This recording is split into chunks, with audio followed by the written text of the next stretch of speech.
ሰላም ጤና ይስጥልኝ የተወደዳችሁ የሮሃ ቤተሰቦች ይህ የማዕዛ እንግዳ የተሰኘው ፕሮግራማችን ነው። በዛሬ ፕሮግራማችን እንደተለመደው እንግዳ ይዤ ቀርቤያለሁ። የዛሬ እንግዳዬ የዩኒቨርሲቲ መምህር የነበረ ለእስር ከመዳረጉም በፊት የፋኖንና የተለያዩ የአማራ ድርጅቶችን በህቡ ያሰባስብ ያደራጅና ያሰለጥን ነበር። ከዛ በኋላም ከአቶ ግርማይ ሽጥላ ግድያ ጋር ተያይዞ የተለያዩ ቦታዎች ላይ ያሉ የአማራ ልጆች በእስር በተዳረጉበት ጊዜ እሱም በአዲስ አበባ ከሚገኘው አንዱ ማጎሪያ ውስጥ ታሰረ። ለእስር ተዳርጎ ግን አልቀረም። እጅግ ጥበብ፣ ጀግንነትና ቆራጥነት በተሞላበት መንገድ ከአብይ አህመድ እስር ቤት አምልጦ የሸዋና የወሎ ቀጠናዎችን በማቋረጥ የፋኖን ትግል ተቀላቅሏል። ፋኖን በማደራጀትና የአማራን የህልውና ትግል በማስጀመር ስማቸው ከሚጠሩ አርበኞች መካከልም አንዱ ነው። የአማራ ፋኖ ብሔራዊ ንቅናቄ አፋብን እንዲመሰረትና እንደ ድርጅት እንዲቆም ሚናውም የጎላ ነው። የዛሬ ልዩ እንግዳችን የአማራ ፋኖ ብሔራዊ ንቅናቄ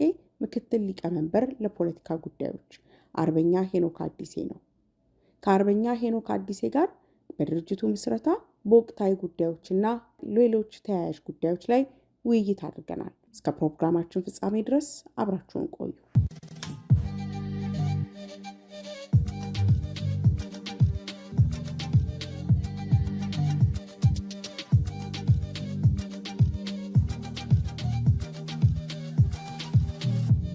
ሄኖክ በቅድሚያ እንደው በዚህ የአማራ ፋኖ ብሔራዊ ንቅናቄ በመመስረቱና እንደዚሁም የዚህ ታሪካዊ አካል በመሆን እንኳን ደስ አለህ ብዬ ልጀምር።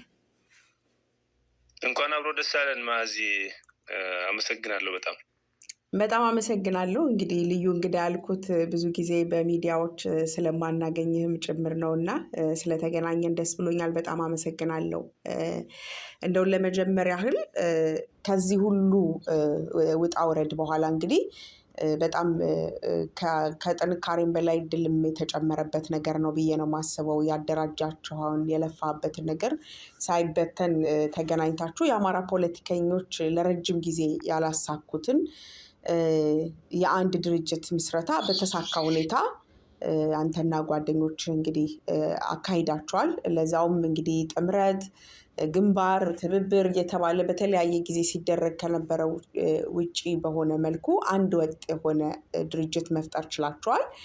እንደው ከዚህ መተማመን ላይ እንድትደርሱና ለውጤት ያበቃችሁ የተለየ ነገር አለ ወይ? የተለየ ስልት አለ? ከዚህስ ደግሞ ምን መማር ይቻላል የሚለውን ብናይ። አመሰግናለሁ ማዚ። በዚሁ አጋጣሚ የኮሚቴ አባሎችንም በዛ ሂደት የነበሩ ታዛቢዎችንም ማመስገን እፈልጋለሁ። ግን ዋናውና መሰረታዊ ጉዳይ ይሄን አንድነት ለማምጣት ያስቻለን የመጀመሪያው ነገር ብዬ የማስበው እኔ መነጋገራችን ነው። ለመነጋገር መድፈራችን ነው። ሁለታችንም እንደምታውቂው ከፍተኛ የሆነ በሚዲያ ከፍተኛ የሆነ ስም መጠፋፋት ነው። እኛ እነሱን የብልጽግና ፋኖች ነው የምንላቸው፣ እነሱም እኛን ያው ወደ ሰሜን ያዛምዱናል እና ከዛ አንጻር እንደዚህ እያደረጉ በጣም ከፍተኛ የሆነ ስም መጠፋፋት አፈሙዝ ተዟዙረናል። በተለይ አንዳንድ ቦታዎች ላይ ተደጋጋሚ ተዋግተናል እና ከዚህ አንጻር መነጋገር የመጀመሪያው ጉዳይ ነው ብለን ስላምን ለንግግር ነው የተቀመጥነው። በእርግጥ ለንግግር የገፋ ምንድነው ካልሽኝ ሰራዊታችን፣ ህዝባችን፣ ሚዲያው እና ደጋፊዎቻችን ናቸው። ያው ታውቂያለሽ እናንተንም ሮል ሰራዊታችን በነገራችን ላይ አንድነቱ ካልመጣ ብሎ ነው የሚጠይቀን ቀጥታ ማለት ነው። በተለይ አሁን በአፋብኃ ላይ የነበረው ጥያቄ ወይ አንድ ውህድ መሪ ያለው አመራር ያለው ድርጅት ይመስረት። አፋብኃ ግዙፍ እዞችን የያዘ ድርጅት ስለነበረ በቃ ከፍተኛ ግፊት ነበረ። ካልሆነ ደግሞ ከአፋሕድ ውስጥ ያሉ አደረጃጀቶች ያው ታማኝ የምንላቸው እዚህ ላይ በዛ ልክ መግለጽ ባይጠበቅብኝ ታማኝ ናቸው የምንላቸው እዞች አሉ። እነሱ ወደኛ የሚቀላቀሉበት መንገድ ይፈጠርና አንድነት መምጣት አለበት። ለምንድን ነው የምንዋጋው የሚል ከፍተኛ ጥያቄ የነበረው ህዝባችንም እንደዛ ነው የነበረ። በህዝባችንም ለምንድን ነው አንድ የማትሆኑት? እርስ በርሳችሁ ለምን አንድ አትሆኑም የሚል ጥያቄ ከፍተኛ ነው የነበረው። ሚዲያ ደጋፊው ያው የምታውቂው ስለሆነ በአፋሕድ በኩልም በተለይ የአማራ ፋኖን አንድነት የሚፈልጉ የሰራዊት አካላት ከፍተኛ ግፊት ነበረ። እንደምታውቂው በእነሱ መካከል እንደነ ማስረሻ አይነት ጃሾች አሉ። ጃሽ የኩርድ ከሃዲዎች ጃሽ ነው የሚባሉት። በዚህ አጋጣሚ ትንሽ አህያ ማለት ነው እና እንደሱ አይነት በጣም አስቸጋሪ ሰዎች ቢኖሩም አንድነቱ እንዳይመጣ በጣም በከፍተኛ ደረጃ ይጎቱ የነበሩ ሰዎች ቢኖሩም ግን የዚህ ግፊት ለንግግር አብቅቶናል እና በንግግራችን ላይ ሁለት ነገሮችን በዋናነት ለመስራት ሞክረናል። የማንተማመንባቸውን ጉዳዮች መለየት እና በእነሱ ላይ መነጋገር አንድ፣ ሁለተኛ ካልተነጋገር እና አንድ ካልሆን ይህን ስርዓት እርስ በርስ እየተዋጋን እንደማንጥለው ተማምነናል። ለምሳሌ የርዕዮተ ዓለምን ጉዳይ፣ የአጋርነትና ትብብርን ጉዳይ፣ ከብልጽግና ጋር የነሱ የነበረውን የዳውንቱን ድርድር ጉዳይ በደንብ ለመነጋገር ሞክረናል። ከዛ አንጻር ችግሮቻችንን በንግግር ለመፍታት ሞክረናል። ሌላው መሰረታዊ ችግር የነበረው በመሪነት ነበረ። እኛ ማንስማማው ታውቂያለሽ፣ በሁሉም ቦታ ላይ እንደ ያው ሎካል ሎርድ አለ እና ያ ሁሉ መሪ የመሆን ፍላጎት አለ እንደምታውቂው እና አንዱ መሪ ሆኖ ቢመጣ ያለመፈለግ ስሜት ነበረ። የመጀመሪያው ነገር ብዬ የማስበው በዚህ ላይ ራሳችንን ማሸነፍ ይችላል። አሁን በዚህ አንድነት የተገነዘብኩት ነገር አብዛኛው ሰው ለህዝቡ፣ ለሰራዊቱ፣ ለደጋፊው እና ይሄን ስርዓት መጣል አለብኝ ብሎም ስለሚያምን ራሱን ማሸነፍ ይችላል። ሌላው አወቃቀሩ ማስተካከል ችለን ነው። ለምንድነው አወቃቀሩን እምልሽ? ከዚህ በፊት የነበረው ይሄ አንድ ግለሰብ አድራጊ ፈጣሪ ይመስላል በሚባል የሊደርሺፕ ስታይል ከሚሆን የቲም ሊደርሺፕ የሚፈጠርበትን እንዳየሽው ፖሊስ ቢሮ አቋቁመናል። ፖሊስ ቢሮ በጣም ከፍተኛ ስልጣን ነው ያለው ከሁሉም አካል ስራ አስፈጻሚ ያለው ማዕከላዊ ኮሚቴ ኤኒዌይ የድርጅትን አወቃቀር በደንብ ለመጠቀም ተማምነናል። ሌላው የአማራን ህዝብ ጥቅም የምናስከብረው በጋራ ስቆም ብቻ እንደሆነም ተማምነናል። የአማራ ህዝብ ጥቅም እንግዲህ ማንኛውም ሰው ወይም ደግሞ ብልጽግና የራሱን ነገር ለማድረግ ስለሚፈልግ በዛ በኩል የተወሰነውን ክንፍ ለመያዝ ይሞክራል።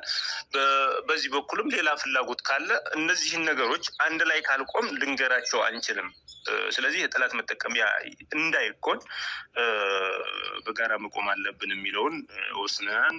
በዚህ ምክንያት ሌላኛው ሪስክ መውሰድ ችለናል። ከነዚህ አንጻር ብዙ ነገር ማስተካከል ይችላል። ሌላው ወይም የመጨረሻ የማነሳው ምናልባት የግሩፕ ዴቨሎፕመንት ስቴጁንም ጨርሰን ይመስለኛል። ይሄ ምንድነው ይሄ ፎርሚንግ ስቶርሚንግ ምናምን የሚባለው አለ ስካር ጆሪንግ ያለው እሱ ስቶርሚንጉን የጨረስን ይመስለኛል። ምስረታው በየቦታው የእዞቹ የምኖቹ በጣም የተሳካ ነው እንደምታውቂው። በሆነ ደረጃ አንዳንድ ችግሮች ቢኖሩበትም ግን ማስተካከል ችለን ነበር። የብጥብጡን ጊዜ የጨረሰ ይመስለኛል። ከዚህ አንጻር በእነዚህ መንገዶች ሄደን አንድነቱን ለማምጣት በቅተናል። እንግዲህ ሪስክ ወስደናል ስልሽ አንዳንዶቹ ለምሳሌ በአፋሕድ በኩል የተለያዩ ሰዎች በየጊዜው ይገቡ ነበር። የማይገመቱ ሰዎች አሁን ኮሎኔል ፈንታ ይገባም ብሎ ብዙ ሰው አያምንም ነበረ። ሌላም ሊቀጥል ይችል ይሆናል ወደፊቱ ግን አይታወቅም። ዞሮ ከሁለቱ ከዚህ በኋላ ዞሮ አፋሕድ ስለሆነ እንደዚህ አይነት ነገሮችንም አይሆንም የሚሉ ሰዎች ስለነበሩ እሱን ሪስክ ወስደን ነው ይሄን አንድነት ለማምጣት ይቻልነው። ይሄው ነው። አመሰግናለሁ። መልካም። እንደው በዚህ ሁሉ ሆደ ሰፊነትና እንዳልከው ተፈጥሯዊ ሂደቱንም ጠብቆ እንደዚሁም ደግሞ ከውስጥም ከውጭም የነበረው ግፊት ከዛ እነዚህ ነገሮች ድምር ውጤት ደግሞ እናንተንም እይታችሁን ከዚህ በፊት ሲያጋጫችሁ ከዚህ በፊት አላስማማ ሲል የነበረው ነገር የምታስተካክሉበትን እይታ እንድትፈጥሩ አድርጓቸዋል እና ይሄ ድርጅት ሆኗል እና በዚህ በአዲሱ ድርጅት ምስረታ መግለጫ አውጥታችኋል። ለእኔ ያ መግለጫ በጣም እንደ ማስተርፒስ ነው ማየው እና ብዙ ሀሳቦችን በደንብ የገለጻችሁበትና ብዙ ሰው የአማራ ፋኖ ብሔራዊ ንቅናቄ ምንድነው ወዴት ነው የሚሄደው እና በምን ይቃኛል የሚለውን ለማየት በቀላሉ ያንን ማንበብ ይበቃል ብዬ ነው ማስበው እና እዛ ላይ ካሉት አንዳንድ ነጥቦች ለማንሳት ያህል የአማራ ህዝብ የራሱን ጉዳይ ዘንግቶ የቆየ መሆኑን ገልጻችኋል። እንደውም እንደ ማህበረሰብ የመበስበስ አደጋ አጋጥሞት የነበረ መሆኑን እንዲሁም በተለይ የአማራ ኤሊት ለህዝቡ መከታ ከመሆን ይልቅ ብላችሁ ራስ ጠል ሆኖ ከህዝቡ በተቃራኒ ጥቅሞች የቆመ እንደሆነ ገልጻችኋል እና እዚህ ላይ ሶስት ነገሮች አሉ። የራሱን ጉዳይ ረስቶ ሲባል ማለት ምን ማለት ነው? ማህበራዊ መበስበስ ቃሉም ትንሽ ጠጠር የሚል ነገር ስለሆነ ማህበራዊ መበስበስ የሚለውስ እንደው እንዴት ያለ ትችት ነው? መገለጫው ምንድን ነው የሚለውን ነገር ብናየው። አመሰግናለሁ።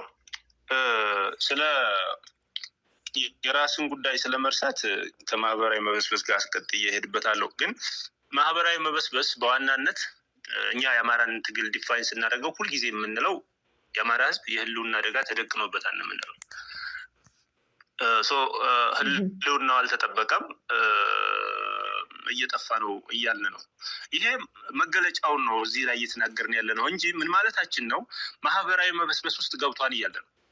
ማህበራዊ መበስበስ ስንል አሁን ቃሉን እንደዚህ ቀጥታ እስከዛሬ ብዙ ተጠቅመንበት ስለማናቅ ሊያደናግር ይችላል። ነገር ግን ከሁለት ነገሮች አንጻር ልናየው እንችላለን። አንደኛው ከታሪክና ከስልጣኔ አንጻር ነው። ሁለተኛው አሁናዊ የፖለቲካ በተለይ በዚህ 50 ዓመት ውስጥ እየተቀያየረ ያለውን የኢትዮጵያ ፖለቲካን በማየት ልንገልጸው እንችላለን ብዬ አስባለሁ። ከታሪክና ከስልጣኔ አንጻር ስናየው እንግዲህ የአማራ ህዝብ የጥንት የኢትዮጵያ ስልጣኔ የሜዲቫሉ የዚህ መካከለኛው ጊዜ የኢትዮጵያ ስልጣኔ ባለቤት ነው ብለን እንደምናምን እንደምታውቂው ስልጣኔ በአስተዳደርና በመንግስታዊ መዋቅር የሚገለጽ ነው፣ የሚገነባ ነው። መጀመሪያ አንኳር ጉዳዩ አስተዳደራዊ እና መንግስታዊ መዋቅርን መገንባት ነው። የአማራ ህዝብ በጣም የሚታወቅባቸው እነዚህ የዳማት፣ የአክሱም፣ የነቅዱስ፣ የዛጉዌ ምናምን እያልን የምናነሳቸው ስርዓቶች በጣም የሚታወቅባቸው ስርዓቶች ናቸው። ራሱን መጀመሪያ የሰበሰበ ያደራጀ ህዝብ ነው። ካደራጀ በኋላ መንግስትነትን የፈጠረ ህዝብ ነው። መንግስትነትን ከፈጠረ በኋላ ስልጣኔን ያመጣ ህዝብ ነው። የአክሱምን፣ የዳዕማትን፣ የሜዲቫሉን የኢትዮጵያ ስልጣኔ ያመጣ ህዝብ ነው ብለን ካሰብን ያው የጥንቶቹን እንግዲህ አንዳንድ መጽሐፍትን ስናገላብጥ እንደምናውቀው ስነ ፈለኩን በስነ ጽሁፉ በንግዱ በጣም የታወቁ ነበሩ ኢትዮጵያውያን እንደምታውቂው እና ከዚህ የአንበሳውን ድርሻ የሚወስደው ደግሞ የአማራ ህዝብ ስለሆነ የዛ ባለቤት ነው ብለን ነው የምናስብ። አሁን ከስልጣኔና ከታሪክ አንጻር የአማራ ህዝብ ምን ላይ ነው? የአማራ ህዝብ እየወረደ ሲመጣ ስልጣኔውን እያጣ የአክሱምን ስልጣኔ አጥቷል። ከዛ ፌል አድርጓል እንደምታውቂው። በነገራችን ላይ ይሄ በቃ ሶሻል ዲኬ ነው ወይም ሶሳይታል ኮላፕስ ነው ልንለው እንችላለን። የአክሱም ስልጣኔ ልክ እንደ ባዛንታይን እንደ ሮማ ስልጣኔ ምናምን ልናነሳው የምንችል ነው። ወድቋን አሁን የለም ብለን ታሪክ ብቻ የምናወሳለት ስልጣኔ ነው እንደምታውቂው። ስለዚህ እሱን ይዞ ተከትሎ ሲመጣ አንድ ነገር ነው ሳይተው መጥቶ የነበረው። ምንድነው እሱ? የአስተዳደርና የመንግስታዊ መዋቅርን ጠብቆ ነበር የሚኖረው በንጉሳዊ የሚሆን በምንም። ዞሮ ግን የመንግስታዊ ስርዓትን ጠብቆ ነበር ይኖር የነበረው። መንግስትነትን፣ አስተዳደራዊ ተገዥነትን ጠብቆ ይኖር የነበረ አስተዳደራዊ ገዦችንም በየጊዜው ከውስጡ ያወጣ የነበረ ህዝብ ነው። ከጊዜ በኋላስ ምን ተፈጠረ? ከሜዲቫል አሁን ወደ ዘመናዊ ታሪኩ ስንመጣ እየቀነሰ የመጣው የመንግስታዊ ስርዓትን የመጠበቅ ብቻ የሀገራዊ አንድነትን የመንግስታዊ ስርዓትን የመጠበቅ እና የራሱን መንግስታዊ ስርዓት በደንብ የማስጠበቅ አቅም የነበረው ህዝብ እየሆነ ነው የምናገኘው። ወደ የጨለማውን ዘመን አልፈን ስንመጣ የአፄ ቴዎድሮስን የአፄ ምኒልክን ታሪክ ስታነቢ ከሚገለጸው ስልጣኔያቸው ወይም ደግሞ ካመጡት ከምንለው ስልጣኔ የውጭ ስልጣኔ አብዛኛው ወደ ሀገር ቤት ያስገቡት ካመጡት ይልቅ የመንግስታዊ ስርዓትን የጠበቁበት የተሻለ ነው። የአድዋ ድል ማንሳት እንችላለን። ከዛም በኋላ የማይጨውንም ጦርነት አፄ ኃይለሥላሴ በት መንገድ ከዛ በኋላ ሀገሪቱን ለመቀየር የሄዱበት መንገድ የምንገልጸው ነገር አለ። ነገር ግን ስልጣኔውን እያጣን የመጣው ይሄ መበስበስ ነው። በነገራችን ላይ አሁን ባለንበት ሂደት 3 ምሳሌዎችን ላንሳልሽ። አሁን ያለውና የጥንቱ ወይም ደግሞ የሜዲቫሉ ኢትዮጵያዊ እና አማራ በምን ያክል ደረጃ የአማራ ስልጣኔ በምን ያክል ደረጃ እንደጠፋና አሁን ለምሳሌ ቅዱስ ላሊበላ መውሰድ እንችላለን። ከኢትዮጵያ ከአማራ ህዝብ እምብርት ላይ ያለ በጣም የሚገርም ስጦታ ነው። የሚገርም ዲዛይን ነው። የሚገርም ስራ ነው። የቅዱስ ላሊበላ ግቢ ውስጥ ደግሞ አንዲት ሳር ቤት ታገኛለች፣ ወይም የተወሰኑ ሳር ቤቶች ታገኛለች ትንንሽ። ያ የቅዱስ ላሊበላ ዘመን አማሮች የሰሩት ወይም ደግሞ ያ ታሪክ አሁን ደግሞ ያለ ነው የሰራ ነው። ይቺ ሳር ቤት ነች። የቅዱስ ላሊበላን እንጎበኘዋለን፣ እናደንቀዋለን፣ ስልጣኔው ግሩም እንደሆነ እንናገራለን። ግን በእርግጠኝነት እንዲህ ነው የተሰራው ብለን ለመናገር አንችልም። ኤሊቱ ራሱ አይችልም። ታየው ሌላውንና ተማርኩ የሚለው ብዙ ጥናት አጠናሁ የሚለው አይችልም። ስለዚህ ይሄ የማህበራዊ መበስበስ ወይም መቆርቆዝ የሶሳይታል ዲግራዴሽን አንዱ እና ትልቁ ማሳያ ነው። እኛን የምትገልጸው ሳር ቤቷ ናት። አሁን ያለነውን ሰዎች ስልጣኔ የምትገልጸው ሳር ቤቷ ነች። ምንም በቃ ሌላ ነገር ልናደርገው አንችልም። አክሱም እንዴት እንደቆመ አያውቅም እኮ አብዛኛው ሰው። የሚገልጸን አሁን ያለንበት ሁኔታ ይሄ ነው። ሌላኛው የጎንደር ላይ ያለውን የፋሲልን ቤተመንግስት፣ የሚኒልክን ቤተመንግስት ሸዋ ማየት እንችላለን። አባቶቻችን በስንት ጥንካሬ ውስጥ ነው እዛ ደረጃ ላይ የተማከለ መንግስት መስርተው በዛ የተማከለ መንግስት ውስጥ ዘመናትን የሚሻገር ቤተመንግስት ገንብተው አሁን የአጼ ፋሲለደስን እዛ ያሉትን አብያተ መንግስታት ስናይ እሱን ነው የምናይ። ቤተመንግስቱ ላይ የምናየው እኛ አሁን ህንፃው እንዴት እንደቆመ ከእንቁላል እንዴት እንደተሰራ ከዛ ደግሞ ዘፈኖች ምናምን ነው የምናቀርብበት እንጂ ሪሊ ያንን ለመስራት መንግስታዊ አስተዳደርና መንግስትነት በጣም አስፈላጊ መሆኑን አብዛኛው ሰው እዛ ሄዶ የሚጎበኘው አይረዳውም። እዛ ላይ ይሰራ የነበረው እዛ ላይ ይደረግ የነበረው የኢትዮጵያን አንድነት፣ የቀጠናውን ፖለቲካ፣ የሀገሪቱን የኢኮኖሚ ማህበራዊ ጉዳዮች ይቀረጽበት የነበረ ነው። ዋና ዓላማው እና ዋና ስራው እሱ ነበረ። ነገር ግን እሱን በማንገነዘብበት ደረጃም እኔ እንደደረስን ነው የማስብ። ምክንያት እዛ ሄደን ስንዘፍን ነው የምንውል፣ ምንም ይታወቃል። ወደ አጼ ሚኒልክ ቤተመንግስት ብትመጪ የሚኒልክን ቤተመንግስት የተቆናጠጡት ሰዎች ወደ 4 ኪሎ ለጉብኝት ካልሆነ ለሌላ መምጣት አትችሉም እያሉ ይደነፋሉ። ለምን? ገብቷቸዋል። ምክንያቱም የኢትዮጵያን ዕጣ ፈንታ የአማራን ህዝብ ዕጣ ፈንታ እየወሰኑ ነው እነዛ ሰዎች። እኛን ግን ዝንጀሮና ቀበሮ እንድንጎበኝ ብቻ ነው እዛ የሚፈቅዱልን። በአንጻሩ እኛ እንኳን የሚኒልክን ቤተመንግስት እኮ የሚኒልክን ሐውልት እኮ ቁመን እኮ መጎብኘት የማንችልበት ወይም ደግሞ አድዋ ድልን የሚኒልክ ሐውልት ፊት የማናከብርበት ደረጃ ላይ እኮ ደርሰናል። ምን ያህል ከመንግስታዊና አስተዳደራዊ ስርዓት እንደራቅን ማወቅ የሚያስፈልገው የአማራ ህዝብ አሁን ሸዋ አዲስ አበባ ያለ አማራ ቤተመንግስቱን ተቆጣጥሬ የሚኒልክን አባባ ጃንሆይ የሰሩትን ሐውልት በወርቅ እሰራዋለሁ ከሚለው አስተሳሰብ ይልቅ አድዋ ድልን በሚኒልክ ሐውልት ፊት እንድንዘምር እንድናከብር ይፈቅዱልን ይሆን አይሆን የሚል ጭንቀት ውስጥ ብቻ ነው ያለ። ይሄ ነው የሚያስጨንቀው በጣም። ይሄ የሶሳይታል ሊኬ ነው፣ ሶሻል ሊኬ ነው ይሄ። በነገራችን ላይ ለምን ቤተመንግስቱን መቆጣጠር ሲችል እና ያንን ሐውልትም ሳይቀር በወርቅ ማሰራት ሲችል እሱ ግን የካቲት 23 የአድዋ ድልን በዛ ፊት ቆሞ እንኳን ማክበር ሲከለከል እየተደበደበ ሲሸሽ የሚውል ሶሳይቲ ነው የፈጠር ነው እና ከዚህ አንጻር ሶሳይታል ዲኬ ወይም የማህበረሰብ መበስበስ ውስጥ ነን ብለን ልንናገረው እንችላለን። እና ይሄ ደግሞ ምን አመጣብን? የህልውና አደጋን አመጣብን። እንደምታውቂው እኮ አዲስ አበባ እኮ 4 ኪሎ እኮ አብዛኛው ከአማራ ነው። አሁን በኮሪደር ልማት እያለ እያፈናቀለ በየቦታው ጣለው እንጂ አማራ ነው አብዛኛው። እንደምታውቂው ፒያሳ ያ ሁሉ የተፈናቀለ አብዛኛው አማራ ነው፣ እናውቀዋለን። አዲስ አበባ ምን ያህል ፐርሰንቱ አማራ እንደሆነ ታውቂያለሽ። ግን አማራ ነኝ ብሎ እንኳን አይጠይቅም። የአዲስ አበባ ልጅ አራዳ ነው እየተባለ አራዳነቱ ቄራ ድረስ ሆኗል። ያው እያስጠፋው ነው ያለው እስካሁን። እና በዚህ ልክ ልንገልጸው እንችላለን። ሌላ አሁን ለምሳሌ አባቶቻችን እንደምታውቂው በምድር ዘመን ቀምረው በሰማይ ስነፈለኩን አጥንተው ከዋክብት ቆጥረው ሰይመው የከዋክብት ስያሜ ሰጥተው ፍጡርንም ፈጣሪንም ተመራምረው ብዙ ነገር አቆይተውልናል። በጣም ብዙ መጽሐፍት አሉ።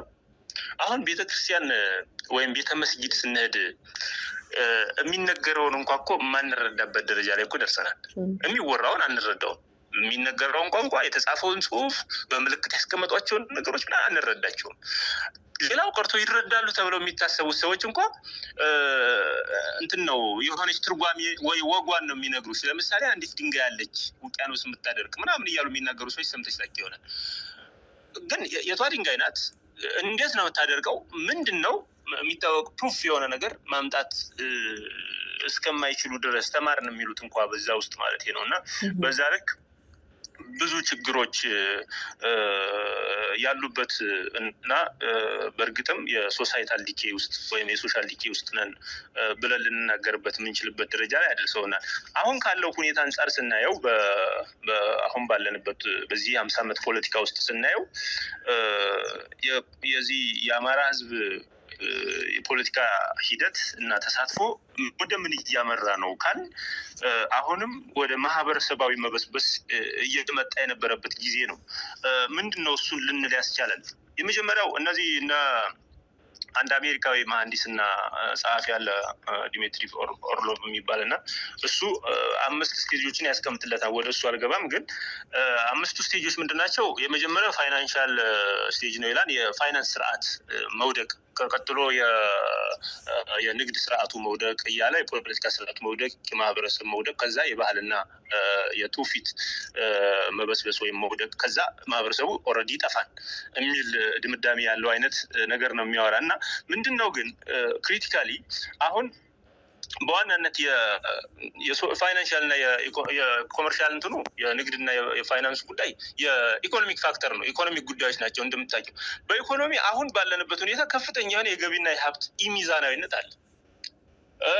ድህነትና ስራ አጥነት ተነግሮ በቃ ተናግረ ነው ራሱ አያልቅም። የድህነትና የስራ አጥነቱ ሁኔታ ከዋናይቱ አዲስ አበባ ጀምሮ እስከ ገጠር ብንገባ ከፍተኛ የሆነ የድህነትና የስራ አጥነት ችግር ነው ያለው። ተምሮ ገና ስራ ይጠይቃል በሚል 91% ትጠዋለሽ። ከዛ 7-8% አስተምረሽ 2% አስመርቂያለሽ። አሁን ያለው ትምህርት ሚኒስቴር ማለት ነው። 2% ከተመረቀ በኋላ እንኳን ለዛ የሚሆን ስራ ማግኘት የማይችል ደካማ መንግስት ነው አሁን ያለው መንግስት እኮ። ይሄ መንግስት መጀመሪያ አማራ ህዝብ ያን ያክል ተማሪ ወድቆበታል። እነዛን የሚጥልበት ቦታ ያለው ከዛ በኋላ ደግሞ እየተባረረ ምን እያለ የሚወጣው አለ። ከዛ በኋላ ደግሞ የመጣውም ስራ እድል የማያገኝበት ሁኔታ፣ እንደዚህ አይነት ነገሮችን የገቢና የሀብት ሚዛናዊነት በተለይ ከኢኮኖሚ መውደቁና ከመልሶ ማዋቀሩ ጋር ተያይዞ የመጡ ናቸው። አሁን እንደምታዩ ከፍተኛ የሆነ አንዲት ነገር አዞ ለመመገብ ምንድነው ከፍተኛ ወጪ የሚያወጡ ባለሀብቶች በከተማችን የምናይበት፣ ነገር ግን ደግሞ ህዝባችን አንዲት ቁራሽ እንጀራ ገዝቶ መብላት የማይችልበት 24 ሰዓት ደክሞት ይሰራል። ለ24 ሰዓት የሚያቆየው ምግብ ግን አያገኝም። በዚህ ሁኔታ ውስጥ ነው ያለ ነው እና ይሄ ደግሞ ምንን አምጥቷን ካልን በዋናነት የምግብ እጥረት አለ፣ የጅምላ ፍልሰት አለ። አሁን ወደ አረብ ሀገር የሚሰደደው ወጣት ምን ያክል ነው? ከዚህ በፊት አይተሽ ከሆነ የተለያዩ ድርጅቶች አውጥተውት ነበረ። የሆነ በዓል የሚያከብር ህዝብ እኮ ነው የሚመስለው የሚሰደደው ህዝብ በየመን ምናምን የሚሄደው። ያው አይታችሁታን ብዬ ስለማስብ ሌላው በነባር ስርዓቶች እና ተቋማት ላይ ያለው አላግባብ ጫና፣ አሁን ቤተክርስቲያኗ ብቴ፣ መስጊዱ ብቴ፣ መጅሊሱ ብቴ ተከፋፍሎ ያለበት እና ስርዓቱ ወደሚፈልገው አቅጣጫ እየወሰደ ያለበት ሁኔታ፣ ይሄ ሁሉ እየሆነ ያለው በተለይ ደግሞ የኛ ህዝብ ላይ አሁን ሌሎቹ እሺ ተሰባስበው የሆነ የራሳቸው ቤተ ክህነትም የራሳቸው የሆነ ነገርም ፈጠሩ። አማራ እኮ እንደዛ እኮ የለውም እኮ። በመጅሊስ ብቴ ቅድም ስለ ቆሞ ቀርነት ያነሳሽው አለ። ቆሞ ቀር ስለሆነ ነው በነገራችን ላይ ያለውን መሬት ላይ የሆነ ያለውን ነገር ስለማንረዳ ከዚህ በፊትም ተደጋጋሚ ይሉን ነበረ። ፌዴራሊዝምን ስርዓት እና የብሔር ፖለቲካን አምጥተን አማራን አፍዘን አስቀመጥ ነው እያሉ ይናገሩ ነበር እና አሁንም በዛ መፍዘዝና መደናበር ውስጥ ያለ በጣም ብዙ ነው ያለው። ከዛ በተጨማሪ በፖለቲካል ፌለር ወይም ደግሞ በፖለቲካ ውድቀት ላይ ስናየው በዋናነት ጭብጡ ምንድን ነው? የሚጠብቀኝ መንግስት የለም ብሎ ማመን። በቃ አሁን የሚጠብቀን መንግስት የለም። ከአማራ ክልል ውጭ ያሉ አማሮችን ብንመለከት መንግስት ራሱ ነው ተደራጅቶ የሚገላቸው። መንግስት ራሱ ተደራጅቶ ሲገላቸው ይወርዳል። የኦሮሚያ ልዩ ኃይል ሲገል ውሎ ሲመለስ በኪረሙና በጊዳ ወረዳ አማሮችን ሲጨፈጭፍ የዋለው ልዩ ኃይል ተመልሶ እንደገና ደግሞ ስጋት አርዶለት ሲበላ ዜና ሆኖ ይሰራል። ይሄ ነው ሪሊ። በቤንሻንጉል የነበረው የምታውቂው፣ በወለጋ በተለያዩ የኢትዮጵያ ክፍሎች የነበረውን የምታውቂው ነው። አሁን ያ ነገር ክልሉ ላይ መጥቷል፣ እኛ ጋር መጥቷል። አሁን አማራ ይጠብቀኛል የሚለው የለውም። ይሄ ይጠብቀኛል፣ ይሄ መንግስት ያድነኛል የሚለው ማንም ሰው የለውም። ማንም ሰው በመንግስት ላይ እምነት የለውም። መንግስቱም ጥቁር ፋሽስት እና አማራ ላይ የዘር ማጥፋትን አውጆ እየሰራ ያለ ነው። እንደምታየው ከትንሿ ቦምብ እስከ ትልቁ ድሮን እስከሚጥላቸው ሚሳይሎች ድረስ ተጠቅሞ እየበደው ያለ ህዝብ ነው። ሌላው የሶሻል ዲኬ የምንለው በተለይ እንደዚህ የህብረተሰብ ውድቀት የምንለው ሌላ ነገር ምንድን ነው? ለምሳሌ አንድ ቲፒካል ኤግዛምፕል ላንሳልሽ። አዲስ አበባ አራሷ ሴትዮ ቤቷ ፈርሶ ቤቷን እዛው ላይ አናቷ ላይ አፍርሰውት ልጆቿን ውጭ ሲጥሉ ልጆቿን ጅብ በልቷቸው እሷም ከዛ ቀን በኋላ ቤት አልባ ሆና የኖረች ሴት አዲስ አበባ ላይ ይሄ የሆነው ይሄ ኢንሲደንት ህዝቡ ምንም አላለም። ይሄ እኮ ሰላማዊ ሰልፍ አይደለም ሌላ ትልቅ ነገር የሚያስደርግ ነው በሌሎቹ ሀገር። የህብረተሰብ አንዱ ውድቀት ማሳያ ምንድነው? ህብረተሰቡ አንዱ ለአንዱ አይቆምም። በጣም ብዙ ግፎች ተሰርተዋል። በጣም ብዙ ሁኔታዎች ተፈጥረዋል። ግን አንዱ ለአንዱ የመቆም ባህል ቀርቷል።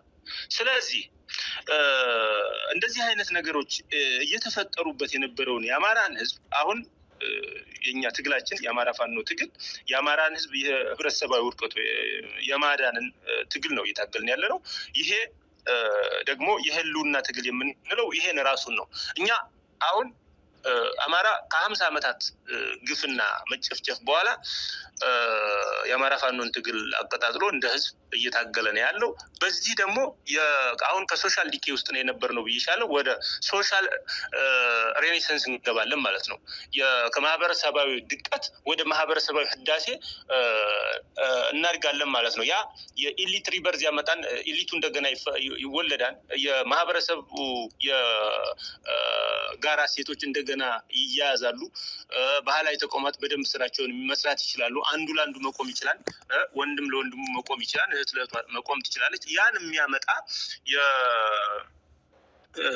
የማህበረሰብ ህዳሴ ማምጣት ይችላል ብለን የምናምንበት መሰረታዊ ትግል ነው እና የአማራ ፋኖ ትግል ከዚህ የማህበራዊ መበስበስ ምክንያት እየመጣ ያለን የአማራ ህዝብ የህልውና አደጋ ቀልብሶ የአማራን ህዝብ ወደ ተሻለ እና ወደ ህዳሴ ወደ ሬኔሴንስ ሊያመጣው ወደ ዳግም ሬኔሴንስ ሊያመጣው የሚችል ሂደት እየሄድን ያለንበት ሁኔታ ነው ያለ እና አሁን እየሰራን ያለንበት መሰረታዊ ስራ ምንድን ነው?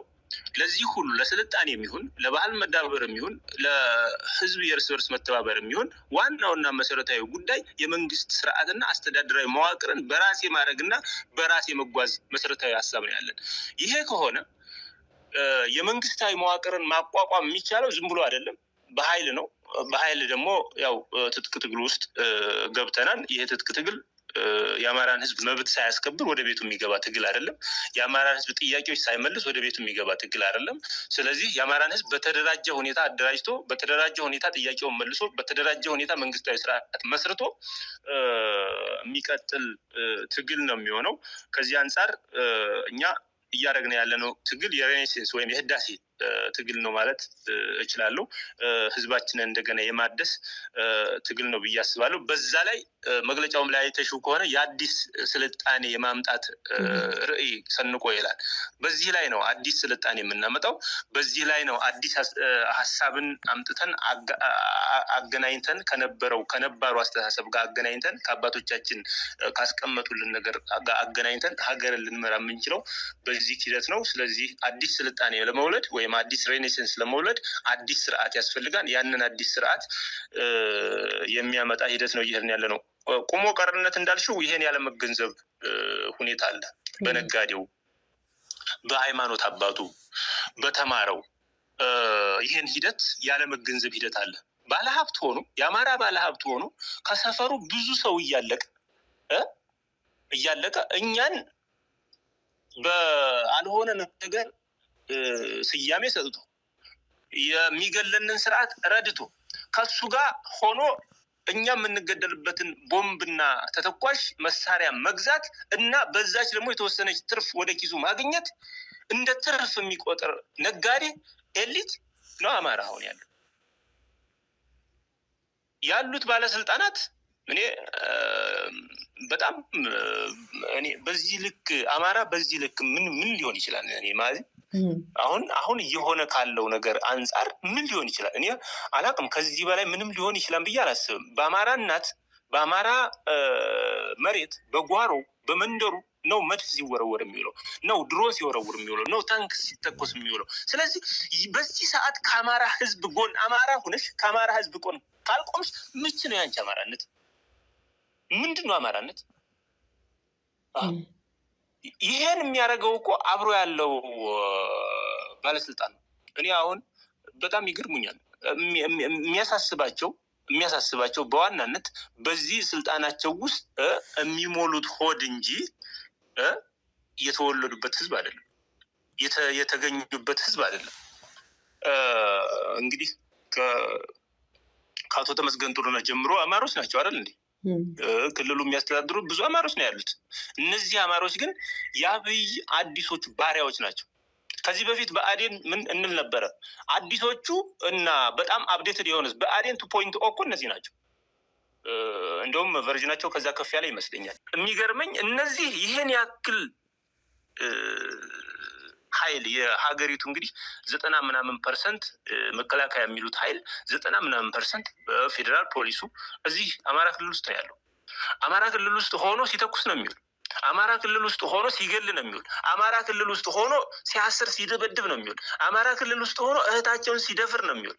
አማራ ክልል ውስጥ ሆኖ ለጀነራሎቹ እኮ አመራሮቹ እኮ ናቸው ሴት የሚያቀርቡላቸው። የአማራን ልጃገረድ የሚያቀርቡት እኮ አመራሮቹ ናቸው። ከዚህ በላይ ባርነት፣ ከዚህ በላይ ውርደት ምንድን ነው?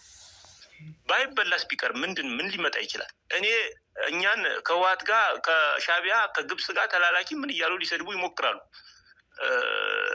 እንደዛ ከሆነ እኔ በረሃ ውስጥ ምን እሰራለሁ? ተላላኪ ከሆንኩ እኮ እዚህ እንደውም የተሻለ ደሞዝ የሚከፍሉኝ እኮ እነሱ ይሄ ስርዓት ነበር እኮ የተሻለ ቦታ የነበረኝ እዚህ ስርዓት ላይ ነበር። ምን እሰራለሁ? እና እኔ ከዚህ በላይ ማህበራዊ መበስበስ ምን ይመጣል? የሃይማኖት አባቱን ያየሽው እንደሆነ አንደኛ በሃይማኖት ተቋማት ህጉንና ስርዓቱን ጠብቆ የሚኖር አይደለም። በመጅሊሱ በይው በሲኖዶሱ በይው የተከፈለ ሲኖዶስ ውስጥ በብሔር የተከፈለ ሲኖዶስ ውስጥ ተቀምጦ እኛን ሲዋግዝ የሚውል ለመከላከያ እና ለፋሽስቱ ስርዓት ባለፈው እንኳ እኔ የማስታውሰው 500 ሚሊዮን ብር ሰጥታለች ቤተክርስቲያን። ያን እንኳ ሲሆን አይቃወሙም። የሚቃወሙ አይደሉም። እነዚህ ቅዱሳን ብፁዓን የምንላቸው ሳይቀሩ የሚቃወሙ አይደሉም። ከታች ስትመጪ ሽማግሌ ሆኖ ለመምጣት ወደ ቤት ግባ እንጂ ለማለት የማይሞክሩት የማይፈነቅሉት ድንጋይ የለም። እኔ ሃይማኖታችን ያስተማረን ነገር ምንድን ነው የሚል ጥያቄ ውስጥ ሁሉ እንድገባ ያደርገኛል። አንዳንዴ ምንድን ነው የኖርንበት የሞራል ጣራ ምንድን ነው? የመጣንበት የሞራል መንገድ ምንድን ነው? ስነ ምግባር ቅድም ያልኩሽ ነው። ሼርድ የሆኑ ቫሊዩስ ይጠፋሉ። በቃ የጋራ ሴቶች ይጠፋሉ። ሰው ለሆዱና ለሆዱ የሚኖርበት ነው።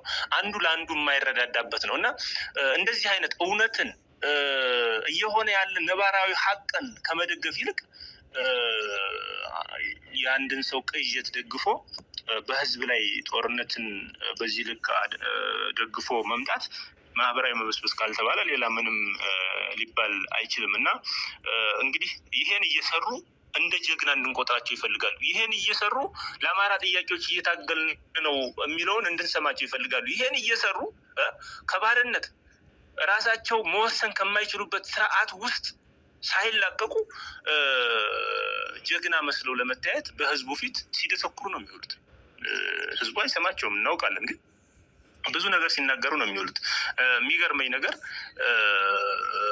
ትልቁ የሚገርመኝ ነገር ሞራል አግኝተው እንደ ሰው ቆመው በህዝብ ፊት ለመናገር ሲችሉ የድፍረታቸው ጥግና የሞራል አልባነታቸው በጣም ይገርመኛል፣ እጅግ በጣም ይገርመኛል። ለምን በዚህ ሰዓት ወንድማቸው እኮ ለእውነት ቆሞ እየተሰዋ ያለ ነው።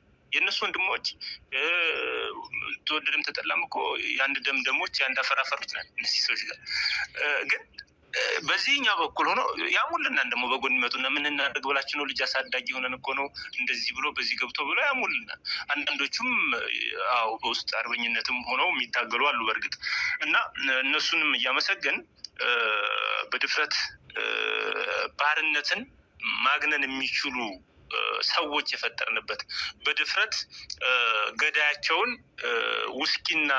ውስኪ እየጋበዙ የሚገልበትን መሳሪያ የሚያቀብሉ ሰዎች የተፈጠሩበት ዘመን ላይ እኮ ነው ያለ ነው። እዚህ ሁኔታ ላይ ነው ያለ ነው። እና ይሄ ማህበራዊ መበስበስ ካልተባለ ሌላ ምንም ሊባል አይችልም። ይሄም ቁሞ ቀርነት ካልተባለ ምንም ሊባል አይችልም። ይሄ ትልቁ ቁሞ ቀርነት ነው። በአዴናዊነት አንዳንዴ ውርስ እየሆነ ይመጣ መሰለኝ እና በዚህ ልክ ነው እኔ የማየው። በጣም አመሰግናለሁ። ሌሎች ጥያቄዎች አሉኝ። ወደ እንደው ካነሳኸው አይቀር ከዚሁ ጋር አያይዤ አንስቼው አንተም ያነሳኸው በተለይ እንግዲህ በባንዳነት ብልጽግናን የተቀላቀሉ የቀድሞ ጓዶቻችሁን ጨምሮ በአሁኑ ሰዓት ከላይ እስከታች በሚመስል ሁኔታ የአማራ ፋኖን የኢትዮጵያ ብሔራዊ ጥቅምን በሚጎዳ ተግባር ላይ ተሰማርቷል የሚል ሪቶሪክ ነው እንግዲህ እንዲስተናገድ እየተደረገ ያለው። እንግዲህ የትኛውም የብልጽግና ፈቀላጤ ይሄን ነው የሚል ያለው። በእርግጥ እውነት ለመናገር በአንድ ወቅት ጠላት በተለይ ከትብብርና አብሮ ከመስራት ጋር ተያይዞ ነው እንግዲህ ይሄ ነገር የሚነሳው እና በአንድ ወቅት ጠላት የነበረ በሌላ ጊዜ ስትራቴጂክ ወይም ታክቲካል አጋር የሚሆን ዓለም አቀፍ ታሪክ ነው። እነሱ ራሳቸው እኮ ኮንፊውዝ አድራጊዎች እውነት ለመናገር በኢትዮጵያ ጠል አጀንዳቸው ላይ እኮ እሱን ወደ ጎን አድርገው ኢትዮጵያን ሱሴ ናት እያሉ እኮ አብረው ሰርተዋል። አሁን ሀገርን እየገዙ ይገኛሉ ሱሴ እያሉ እና ትብብር ማድረግ ከብሔራዊ ጥቅሞች ላይ መቆመር ነው ወይ? ወደፊት እናደርጋቸዋለን የምትሏቸው ግንኙነቶች እውነት ለመናገር የብልጽግና ዲስኮር እንዳለ ሆኖ ግን በትክክል የአማራ ጉዳይ ያገባኛል የሚል እናንተንም ደግሞ በታማኝነት የሚደግፍና የሚጠብቅ የአማራን ጥቅም አሳልፈው እንደማትሰጡ ምን አይነት ማረጋገጫዎች መነገር ይችላል? እነዚህን ሁለት ነጥቦች ብታያቸው። አመሰግናለሁ ማዚ። ሁለት ነገሮችን እንድናያቸው ፈልጋለሁ። አንደኛ ከጠላት አንግል፣ ሁለተኛ ከኛ አንግል። ከጠላት አንግል ካለው ልጀምር። ስለ ትብብር ሲነሳ ጠላት ሁለት መሰረታዊ ጭብጦችን ያነሳል። ጠላት እንደምታውቂው የአማራን ደም ሲያፈስ መኖር የሚፈልግ ስርዓት ነው። የአማራን ሕዝብ ጥያቄ በተማከለ መንገድ መመለስ የማይፈልግ ስርዓት ነው። የሆነችውን እያነሳ የሆነችውን እየጣለ አለሁላችሁ ለማለት ነው የሚሞክረው። በእውነቱ ግን ማንድም ጥያቄ መመለስ አይችልም። ስልጣኑን በአማራ እና በትግሬ፣ በአማራ እና በአፋር፣ በአማራ እና በኦሮሞ ባሉት በብሔር ብሔረሰቦች ግጭት ማስጠበቅና ማቆየት የሚፈልግ ስርዓት ነው።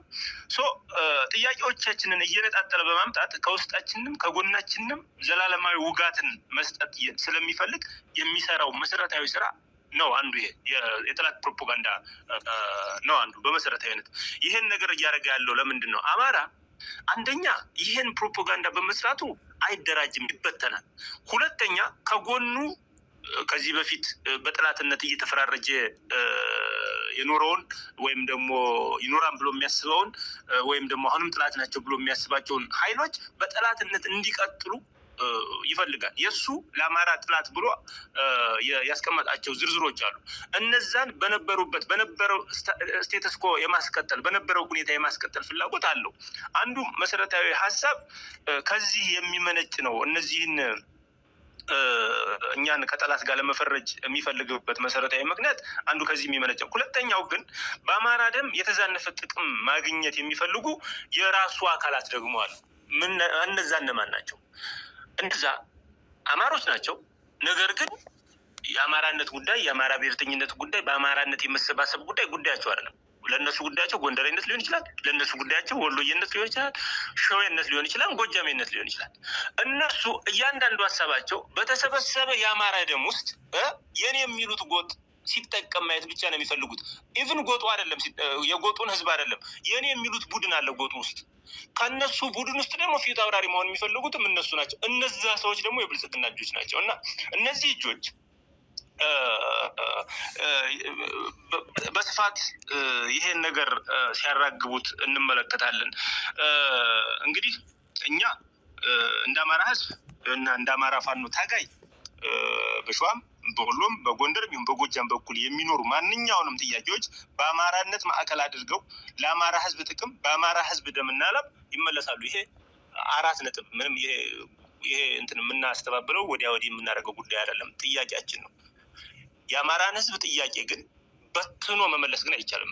የሚቻልበት ሁኔታ ላይ አይደለንም። ሞክረነዋል። በነገራችን ላይ የሰሜኑ ጦርነት እኮ የአማራን ህዝብ ጥያቄዎች ማስከበር ከቻልን ብለን የገባንበት ጦርነት እንደነበር ታውቂዋለሽ። በዛም በዚህ ምንም እንኳን በሰዓቱ ስርዓቱን እንደማይጠቅምና መቀየር እንዳለበት መደራጀት እንዳለብን አምነን አብረን የቆምንና እየተደራጀን የነበረ ቢሆንም ነገር ግን የኢትዮጵያ ስርዓት አሁን ያለው ስርዓት የብልጽግናው ስርዓት የሚቀየርበትን እና የሚስተካከልበትን የአማራን ጥቅም ኮምፕሮማይዝ ውስጥ የማያስገባበትን መንገድ ማምጣት ይችል ከሆነ ብለን አብረን እኮ የተወሰነ እየተጠራጠርን እኮ ሄደናል። ነገር ግን ጥያቄዎቹን ሊመልስ ቀርቶ አይደለም፣ ጥያቄዎቹን ካርድ አድርጎ ነው ያስቀመጣቸው። አሁን ሰሞኑን ለምሳሌ ዝም ብዬ አንድ ምሳሌ ባነሳልሽ፣ አሁን ራያን ከዚህ በፊት ራሱ ለቆ ወጣ። ከተሞች ላይ ነበረ። ከተሞች ላይ ሆኖ ሲያስር ሲደፍር ምናምን የነበረ አሁን ከተሞችን ደግሞ ለቆ ወጥቷል። የሚፈለገው ምንድነው? ፋኖ ከቲፒኤልኤፍ ጋር እንድንዋጋ ነው የሚፈለገው። ከዚህ በፊት ፈልጎ የነበረው ለቆ ሲወጣ ምን ፈልጎ ነበር መሰለሽ? እሱ በሚወጣበት ሰዓት እነሱ በሚገቡበት ሰዓት ፋኖ ተንደርድረው እነሱን ሊዋጋ ይወርዳል። እነሱን ሲዋጋ እኔ ከጀርባ ሁኜ እደቁሰዋለሁ ብሎ ነበረ። ነገር ግን እኛ የብልጽግና ስርዓት ፍላጎቱን እና አስተሳሰቡን ስለምንገነዘበው አልገባንም። እነዚህን ጥያቄዎች ግን አንሻፈው የራያ ተቆርቋሪ ሆነው ከወሎየነት ማንሰው ራዲፓ ምናምን እያሉ የነበሩ በተለይ ከዚህ ተነስተው ግንኙነታቸውን ናዝሬት እና አዲስ አበባ ያሉ ባለስልጣናት ጋር ያደረጉ ሰዎች በስፋት ሲያወሩት ሲጽፉት ምናምን እሰማለሁ። ይሄ የሚፈለገው በአማራ ደም የተዛነፈ ጥቅም ለማግኘት አማራን የማይጠቅም የተዛነፈ ጥቅም ለማግኘት ወይም ደግሞ የውስጡን ጥያቄዎች አፍርሶ የተወሰነች ነገር ሊመልስ ይችላል። አይመልሰውም። የተወሰነች ነገር የሚመልስ ከሆነ ብለው ተስፋ አድርገው ነው ይህን ስራ እየሰሩ ያሉት። ነገር ግን እኛ ምንድን ነው እየሰራን ያለ ነው? እኛ እንድንሆን የሚፈልገው እንደዚህ አይነት ሰዎች በጤና አሁን አንዳንዶቹ ስለበለጸጉ ነው ይሄን የሚያነሱት። አንዳንዶቹ ደግሞ በጤና የሚያነሱት ሰዎች አሉ። በጤና የሚያነሱት ሰዎች ጋር መነጋገር የምፈልገው ነገር ምንድን ነው? እኛ እንድንሆን የሚፈለገው ምንድን ነው? እኛ እንድንሆን የሚፈለገው በመሰረታዊነት ምንድን ነው? እኛ የኢትዮጵያን ስርዓተ መንግስት ቀይረን የኢትዮጵያ መንግስት መሆን ነው የምንፈልገው። የአማራን ህዝብ ጥቅም፣ የአማራን ህዝብ ክብር እና ከሁሉም ኢትዮጵያውያን ጋር አስተካክለን የኢትዮጵያን ስርዓተ መንግስት መቀየር ነው የምንፈልገው። የኢትዮጵያን ስርዓተ መንግስት ስንቀይር ያ የምንቀይረው ስርዓት በአማሮች ብቻ የሚመራ ስርዓት አይደለም። በአማሮች ብቻ የሚመራ ስርዓት አይደለም። ትግራይ ወኪል ይፈልጋል፣ ኦሮሞ ወኪል ይፈልጋል፣ ሌሎቹም ብሔሮች ወኪል ይፈልጋሉ። እነዚህ ሰዎች እስካሁን የነበረው ንቅናቄ የፋኖ ንቅናቄ ህዝባዊ ንቅናቄ እና በተወሰነ መንገድ ለምንድን ነው የምዋጋው የሚለውን ብቻ ጥያቄ የመለሰ ነበረ እንደምታውቂው። አሁን ግን ለምንድን ነው የምዋጋው ከሚለው ጥያቄ በዘለለ ምን አይነት ስርዓት ነው የምመሰርተው የሚለውን ጥያቄ ለመመለስ በጣም ብዙ ርቀት ሄደን እየሰራን ያለ ነው። ከዚህ አንጻር ፋኖ የኢትዮጵያ ተስፋ ብቻ አይደለም፣ የምስራቅ አፍሪካ ተስፋ ነው። የአፍሪካ ቀንድ ተስፋ ነው። ለምን? የአፍሪካ ቀንድ በምን አይነት የጦርነት ድባብ ውስጥ በምን አይነት የጦርነት ሁኔታ ውስጥ እንዳለች የምታውቂው ሁኔታ ነው። በሱዳን ብትሄጂ ከፍተኛ ጦርነት ነው ያለው።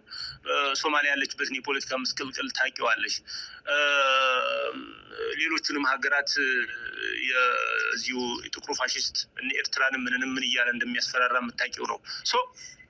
ከዚህ አንጻር የምስራቅ አፍሪካ የወደፊቱ የልማትና የኢኮኖሚ የሰላም አጋር ነው ፋኖ። ከዚህ አንጻር የምስራቅ አፍሪካን እና የአፍሪካ ቀንድን ሰላም ሊጠብቅ ከሚችለው ኃይል ጋር እና ሊያስጠብቅ ከሚችለው ኃይል ጋር የህዝባችንን ጥቅም አሳልፈን ሳንሰጥ ለህዝባችን ጥቅም እንደታመንን አንድነትን እንመሰርታለን። እኛ የማንም ተላላኪ አይደለንም። በዚሁ አጋጣሚ እኔ አንድ በጣም የሚገርምሽ ነገር ይሄን ለሚያነሱ ሰዎች አንድ ማሳወቃቸው የምፈልገው ነገር የአማራን ህዝብ በቀጠና ያሉ የፖለቲካ ኃይሎች የአማራን ህዝብ ኢትዮጵያ ውስጥ እንደሚኖር እንደ አንዱ እንደ ህዝብ ዝም ብለው አማራ የሚባል ህዝብ አለ እንደሚል ነው እንጂ የሚያውቁት እንደ ፖለቲካ ኃይል አይተውት አያውቁም።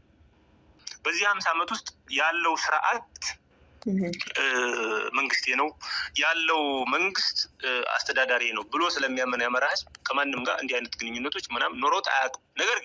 ነገር ግን በዚህ ሂደት ውስጥ ደግሞ እሱን ሲያጠፋው ነው የኖረው። ሁሉም ስርዓት በደርግ የነበረው ሀብት በሙሉ ሲወረስ የኖረው አማራ ነው። እንደምታውቂው የኢትዮጵያ መሬት 84% የሚታረስ መሬት ነው። ከዛ ውስጥ በጃንሆይ 12% ታርሷን። ከዛ በኋላ 4% የታረሰ ወደ 68-69% አልታረሰም እስካሁን። ባልታረሰ ሂደት ባልታረሰ መሬት ነው የመሬት ላራሹ ምናምን እየተባለ ከተማ የነበረ ስንት ለፍቶ ጥሮ ያገኘውን ሀብት እያካፈለ ሲጥል የነበረው የደርግ ስርዓት እንደምታውቂው። ከዛ በኋላ የኢህአዴግን ስርዓት የምታውቂው ነው። ከዛም በኋላ አሁን በብልጽግና እየሆን ያለው ነው የምታየው ነው። በዚህ ሂደት ውስጥ ግን የአማራ ህዝብ ለኢትዮጵያና ለኢትዮጵያዊነት ታማኝ ነው የነበረ። ታማኝ ሆኖ ነው እየቀጠለ ያለው።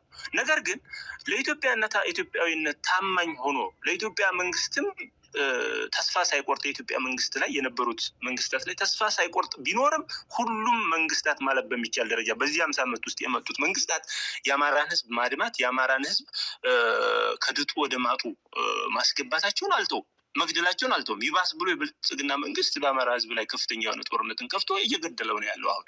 ስለዚህ እየተገደልን ባለንበት፣ ዝም ብላችሁ በድሮን እየተወረወረ እየተፈጀን ባለንበት፣ በጀት እየተመታን ባለንበት፣ መድፍና ታንክ የኢትዮጵያን አጥፊ ሰራዊት ከ90% በላይ በቃ ከሪፐብሊካን ጋርድ ውጭ የአዲስ አበባ ዙሪያ ካስቀመጠ ውጭ እዚህ ያለው አብዛኛው ያን ሁሉ አሰማርቶ እየገደለን ያለ ስርዓት ከኢሚሬትስ 4 ኪሎ እኮ የኢሚሬትስ ተወካይ እኮ ነው። እኔ የኢሚሬትስ ኤምባሲ ነው የምለው የሚኒልክም ቤተ መንግስት አሁን። ምክንያት እዛ ያለው ምንም ኢትዮጵያዊ ይሁን እንጂ የኢሚሬትስ ኤምባሲ ነው 4 ኪሎ በነገራችን ላይ። እና እዛ ተቀምጦ እኛን የሚገል ከሌሎች ሀገሮች ጋር ሆኖ እኛን እየገደለ ያለ ስርዓት ባለበት ዝም ብላችሁ ቁጭ ብላችሁ ተገደሉ ነው። የቀጠናው ግንኙነት አይኖራችሁ ማለት ግን እኛ ለህዝባችንም ለሀገራችን አንድነትም ታማኞች ነን። ለህዝባችን ጥቅም ታማኝ ነን፣ ለሀገራችን አንድነትም ታማኝ ነን። በዚህ ሂደት ውስጥ የኢትዮጵያን ነገ የሚመሰረተውን የፖለቲካ ኃይልና የመንግስት አወቃቀርም ካሁኑ እየሰራን ያለንበት ሁኔታ ነው ያለው። በምንሰራበት ሰዓት ማን መሳተፍ አለበት፣ በምን ሁኔታ ያለብን በመካከል ያለን ልዩነት እንዴት ይፈታል፣ እነዚህን አይነት ነገሮች ሁሉ አስቀምጠን እና ጠረጴዛ ላይ አድርገን እየሰራንባቸው ያሉ ጉዳዮች ናቸው። እኛ አማራ ክልልን ሊብሬት አድርገን ነፃ አውጥተን የአማራ መንግስት መመስረት ስላልሆነ ሀሳባችን ከጎን ካሉት የሪጂናል ስቴት ገቨርንመንትስ ጋር እንነጋገራለን፣ እናወራለን። ይሄ የሚቀር ጉዳይ አይደለም። በነገራችን ላይ ማንም በደንብ ሊገነዘበው ይገባል። ለምን ይሄን ካላረግን የኢትዮጵያን ስርዓት መቀየር አንችልም። ይሄን ካላረግም ኢትዮጵያ ትበተናለች። ይሄን ካላረግን ነገ እኛ ሽፍታ እንደሆን የምንቀር እንደ ታሚል ታይገር የምንበተን ኃይሎች ነው የምንሆነው ማለት ነው። ስለዚህ እየሰራን ያለ ነው የምንጓጋበትን ጥያቄ መልሰን የምንመሰርተውን መንግስታዊ መዋቅር ምን አይነት ይሁን የሚለውን እያዋቀርን ያለንበት ሂደት ነው ያለው። በዚህ ሂደት ውስጥ ደግሞ በትንንሽ በነበሩን ጥያቄዎች አሉ። ብዙ የአማራ ህዝብ ጥያቄ የማንነትና የወሰን ጥያቄ ብቻ አይደለም። የአማራ ህዝብ ጥያቄ የህገ መንግስት ጥያቄ ብቻ አይደለም። የአማራ ህዝብ ጥያቄ የነጻነት የምናምን ብቻ ጥያቄ አይደለም። ብዙ መልቲ ዳይሬክሽናል የሆኑ እና በጣም ብዙ ጥያቄዎች ናቸው ያሉት እንደምታውቂው። ስለዚህ እነዛን ጥያቄዎች አንዱን ጥያቄያችንን መዞ ፋኖ ለዚህ ታማኝ አይደለም እንደዚህ ስለሆነ እየተባለ ልንወቀስ የምንችልበት ምክንያት የለም። ለነዛ ለአንዷ ለቀጭኗ ጥያቄያችንም በጣም ታማኝ ነን። በጣም እጅግ በጣም ታማኝ ነን። በነገራችን ላይ አንዳንዶቹ ይህን ጥያቄ የሚያነሱ ሰዎች እኮ ሸዋን እኮ አሳልፈው የሰጡ ሰዎች ናቸው፣ እናውቃለን እኮ። ሸዋን ላለማንሳት የተማማሉ ሰዎች ናቸው። ሸዋ ግን የአማራ ግዛት ነው። እኛ ኢትዮጵያ እንድትቀጥል ከዚህ በፊትም የነበረው ፖለቲከኞች በብዛት አያነሱት እንደው እንጂ ወይም ደግሞ የብሔር ብሔረሰቦች ይሁን ከሚል ነው እንጂ አዲስ አበባ የማን ነው? አዲስ አበባ ናዝሬት ስንት ፐርሰንት ነው አማራ? ሸዋ ላይ ያለው አማራ ምን ያህል ነው? አሲሚሌትድ የተደረገው አማራ ምን ያህል ነው? በደንብ የምናውቀውና የምንቆጥረው እያንዳንዷን ነገር አብጠርጥረን የምንገነዘባት ጉዳይ ናት። እና ከዚህ አንጻር እኛ እየሰራን ያለ ነው ይሄን ነው። ለኮዙ ምንድነው ማረጋገጫችሁ? ምንድነው ለእነዚህ ጉዳዮች ለአማራ ጥያቄዎች ታማኝነታችሁ ማረጋገጫችሁ ምንድነው ከተባለ እኛ የአማራ ብሔርተኛ ነን የምንለው እኮ ለዛ ነው። የአማራን ጥቅም የማያስከብር ብሔርተኛ አለ እንዴ? ብሔርተኛ ማለት እኮ የህዝቡን ጥቅም ምንም ነገር እኮ አሳልፎ ማይሰጥ ማለት እኮ ነው። ስለዚህ የአማራን ጥቅም አሳልፈን የምንሰጥ ሰዎች አይደለን።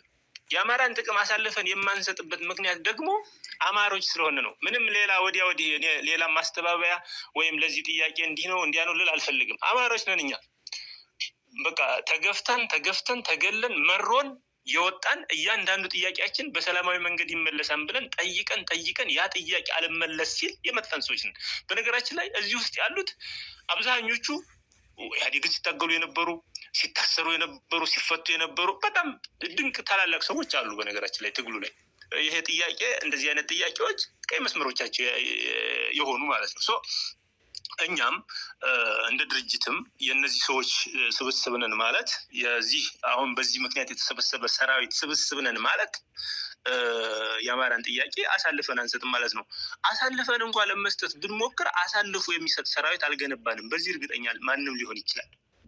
ማንም ምክንያት የምናስተምርባቸው ሰነዶች የሰራዊታችንን ስናገኝ የምንነጋገራቸው ሰራዊታችን የተገነባበት የራሱ የሆነ ስነ ምግባር አለው። እንዲህ አይነት ቆራጥ ሰራዊት ዝም ብሎ እኮ አይፈጠርም። እንደዚህ አይነት በአንድ ጊዜ አንድን ክፍለ ጦር መብላት የሚችል ሰራዊት ዝም ብሎ እኮ አይፈጠርም። ስነ ልቦና እኮ ይፈልጋል፣ ጀግንነት ይፈልጋል። መሳሪያና ልብ ምንድነው መሳሪያና ተተኳሽ ስለያዘ ብቻ እኮ አይደለም፣ ልብ ጀግንነት ይፈልጋል። ያን ልብና ጀግንነት ያቆራጥነት ከምን መጣ ካልሽኝ ከተገነባው የአማራነት ስነ ልቦና የመጣ ነው። የስርዓቱ ትልቁ ፍርሃት እሱን ሪፕለስ የሚያደርግ አዲስ መንግስታዊ ስርዓትን የሚያዋቅር አዲስ የኢትዮጵያን ብሔሮች በአንድ ላይ ሰብስቦ አንድ ብሔራዊት ዲሞክራሲያዊ ፍትሃዊት ኢትዮጵያን ሊገነባ እየተንደረደረ ያለ ኃይል ስለመጣ ይህን ኃይል ሲፈልግ በወልቃይት ሲፈልግ በራያ ሲፈልግ በህገ መንግስት ሲፈልግ በምንድነው የህዝብ ሰብስቦ የሚያወያየው ማህበራዊ ፍትህ ነው ምንድነው የሽግግር ፍትህ አላውቅም እያሉት እንደሆነ ምናምን እያለ ብዙ ጥያቄና ብዙ ነገር ሊያመጣ ይፈልጋል። ከዛ 9ኛ ዓመት ምናምን ፕሌን እንዲህ እያበረረ እኛ ላይ ሲተኩስ የሚውል ፕሌን ጀት ለማሳየት ይሞክራል። ኮሪደር ልማት ምን እያለ ስንት ነገሮችን እያፈረሰ ቀለም ሲቀባ እየዋለ እነዛን ህዝብና ማህበረሰብ ሲያፈርስ እየዋለ ሲገል ሲያደማ እናት የምትታከምበት ሆስፒታል ሲያፈርስ በድሮን ሲቀጠቅጥ እየዋለ ነገር ግን እንደዚህ አይነት ነገሮችን በህዝብ ፊት ፕሮፓጋንዳ ሰርቶ ለመምጣት ይሞክራል። በነገራችን ላይ የአብይ መሰረታዊ ዓላማ የአማራን ጥያቄዎች መመለስ አይደለም፣ አማራን ማፍረስ ነው። አማራን እንዴት ነው የሚያፈርሰው? አሁን የምናያቸው ምልክቶች አሉ። ሰሞኑን የጎንደሬነት፣ የጎጃሜነት፣ የሾዬነት፣ የወሎዬነት ፖለቲካ እንዲያብብ ለማድረግ ጥረት እየተደረገ ነው ያለ። ፋይናሊ የአማራ ብልጽግናም ተበትኖ የወሎ ብልጽግና፣ የጎንደር ብልጽግና፣ የጎጃም ብልጽግና የሚሆንበትን እነዚህ ጥያቄዎችም ባሉበት የሚረሱበትን ሂደት ነው እየሄደ ያለው። እኔ ይሄን በጣም በመረጃም በማስረጃም ስላለኝ እና በዛ ልክ ህዝባችንም አንደርስታንድ እንዲያደርገው እንፈልጋለን። የአብይ የሚመልሰው የአማራ ጥያቄ አንድም ጥያቄ የለም። አብይ ሊመልስ የሚፈልገው ጥያቄ የራሱን አስተሳሰብና አማራን ህዝብ ከፋፍያ አጠፋበታለሁ የሚለውን የራሱን ጥያቄ ብቻ ነው የሚመልሰው። አብይ የሚመልሰው የብሔረሰብ ጥያቄ የለም። በነገራችን ላይ ሊመልስ የሚችለው የራሱንና የራሱን አምቢሽን አጠፋለሁ ብሎ ያስበውን ስራ ያንን ብቻ ለመመለስ እየተንደረደረ ያለ ኃይል ነው። ከዚህ አንጻር አማራን በታትኖ አማራ የሚባል ስም እንዳይኖር አድርጎ ወሎ፣ ጎጃም፣ ጎንደር የሚባል ማህበረሰብና አይደንቲቲ እንዲፈጠር አድርጎ የመሄድና ከዛ ሌሎችም ጉዳዮች እንዳይኖሩ የማድረግ አይነት አስተሳሰብ እንጂ በዚህ ልክ ጥያቄዎችን የመመለስ ፍላጎት የለውም። ለሌላው ማህበረሰብ እንደዛ ነው። ቅድም ያነሳኋቸው በተለይ ከማህበረሰብ መብስብስ ጋር ተያይዞ ከፋይናንሻል እስከ ካልቸራል ውድቀት ድረስ ያነሳኋቸው ለሌላውም የኢትዮጵያ ህዝብ የሚሰሩ ናቸው። በነገራችን ላይ አብዛኛው ኢትዮጵያዊ አሁን የሚመጣ አይደለም። የኢትዮጵያን አንድነት የሚጠብቅ መሪ ምናምን ይባላል። ትግራይ አሁን ሪፐብሊክ አይደለም እንዴ? መንግስት አይደለም እንዴ? ምንም በጀት የለም፣ ምንም የለውም። እኮ ዲፋክቶ ስቴት እኮ ኦሮሚያ ስቴት እየሆነ አይደለም እንዴ? ወደዛ እያደገ አይደለም? እያደገ ያለው እኮ ወደዛ እያየን ያለ ነው። እሱን ነው። ምንድነው እየሰሩ ያሉት እነ አባዱላ? ምንድነው እየሰሩ ያሉት? እየተሰራ ያለው ኢትዮጵያን የማይሆንለትም ከሆነ 3-4 ስቴት አድርጎ የማለፍ እንጂ የኢትዮጵያን አንድነት የሚጠብቅ ኃይል አይደለም። በኢትዮጵያ አንድነት እየማለ ኢትዮጵያን የሚያፈርስ ኃይል ነው ይሄ ኃይል። መሰረታዊ ነገሮቹ እነዚህ ናቸው። አመሰግናለሁ። በጣም አመሰግናለሁ። እንግዲህ ያው ቆላልተኛ ሰው በግልጽ የተቀመጠ ሀሳብ ነው። እንደው ከተገናኘን አይቀር ማንሳት ያሉብኝን ጥያቄዎች አነሳለሁ፣ ጊዜን ከወሰድኩ አይቀር ማለት ነው። እንደው ምናልባት ወደ ድርጅታችሁ ጉዳይ ላይ ልመልስና በመግለጫችሁ ላይ በአንድ ወጥ የድርጅት ምስረታ ሂደታችሁ ውጫዊና ውስጣዊ እንቅፋቶች እንደነበሩባችሁ የገለጻችሁበት ነገር አለ። በእርግጥ ማንኛውም አደረጃጀት ሲመሰረት ማንኛውም ሂደት ላይ የሚያጋጥሙ ችግሮች አሉ እና ውጫዊና ውስጣዊ የሆኑ እንቅፋቶች ነበሩ ስትሉ እንደው መማሪያ ይሆንም ዘንድ እንዴት ነው፣ በምንድን ነው የሚገለጹት፣ ምንድን ናቸው የሚለው ብናነሳ ብዬ ነው። አመሰግናለሁ። ማለት ውጫዊና ውስጣዊ ችግሮች ነበሩ። በጣም ደግሞ አስቸጋሪው ነገር ውጫዊና ውስጣዊዎቹ ተመጋጋቢ ነው የነበሩት። በዋናነት ከስርዓቱ ጋር የሚገናኙ ግለሰቦች አሁን በብዛት አዲስ አበባን ሂደው እየገበሩ ያሉት ሰዎች ይሄ አንድነት እንዳይመጣ በጣም ከፍተኛ እንቅፋት ሆኖ ነው የነበረው። በነገራችን ላይ የዚህ አንድነት ንግግር ከሐምሌ ነሐሴ ምናምን አካባቢ ጀምሮ ያው ወጣ ገባ እያለ በትክክል ግን ከመስከረም መጨረሻ ጀምሮ ነው ንግግር የተደረገው። ከዛ ሰነዶችን ተፈራርመን ከጥቅምት 15 ጀምሮ የተደረገ ንግግር ነውና ረጅም ጊዜ የፈጀ ንግግር ነው። በዚህ ሂደት ውስጥ በጣም በስፋት እንደነዚህ አይነት የአብይ ብልጽግናዎች ምንድነው የአብይ ፋኖች በጣም አስቸግረውን ነበር። የሆነ ነገር ያነሳሉ፣ ያንን ስንመልስ የሆነ ነገር ያመጣሉ፣ ያንን ስንመልስ አሁንም የሆነ እና በጣም ብዙ ጥያቄዎችን ያመጣሉ። ያን አንድነት እንዳይፈጠር ለማድረግ ብዙ ደክመዋል። በጣም ብዙ በነገራችን ላይ አንድነቱ እውን እንደሚሆን እንደማይቀር ሲገባቸው ነው ሄደው ከዚህ ከፋኖ ውስጥ ያበለጸጓቸውን ፋኖች ይዘው ብልጽግና የነበሩት ፋኖች ፋኖ ውስጥ ያበለጸጓቸውን ፋኖች ይዘው ወደ ብልጽግና ሄደው የገቡትና አንድ እሱ ነበር ፈተናው። ሌላኛው የእነሱም መግባት ሊገቡ እንደሚችሉ መረጃ ያላቸው የሚገነዘቡ እንደዚህ አይነት ነገሮች እና ሌሎችም በቃ አፋብኃ እንደ አፋብኃ መቀጠል አለበት በሚልም በእኛም በኩል ከፍተኛ ችግር ነው የነበረው። ለምን አፋብኃ እንደ አፋብኃ መቀጠል አለበት፣ ሌላው ኃይል ወይ በተከፋፍሎ ይመጣል ካልሆነ ምናደርገው እናደርጋለን አይነት አቋምም ነበረ። ከዚህ አንጻር ይሄ አቋም በጣም ቀላል አቋም እንዳይመስልሽ በጣም ከባድ አቋም ነው የነበረና አሁን ስናገረው ቀላል ይመስላል። እሱን አስተካክሎ ያኛውንም ደግሞ ከዛ ውስጥ ያለውን እውነተኛውን ለይቶ አምጥቶ አንድ ድርጅት መፍጠር ከውስጥ በኩል በጣም ይሄ ፈተናችን ነበረ። ከዛ ውጭ ብዙ አይደለም ግን ያው የአመራር ምደባው ምንም ይፈትናል። ዞሮ ግን ያው ብዙ የሚገለጽ ይሄ በዚህ ልክ የሚነሳ አይደለም። ዞሮ አንዱ የውስጥ ፈታኝ ጉዳይ ነው ማለት ይችላል። የውስጦችን ተጠቅሞ ድርጅቱ አንድ እንዳይመጣ ለማድረግ የተሞከረበት ሂደት ነው። እንደምታውቂው ሰነዶች ይወጡ ነበረ። እነዚህ ሰዎች ነበሩ የሚያወጡት ሰነዶች ይወጣሉ። እዛ ተንታኝነን የሚሉ ሰዎች ተነትናሉ።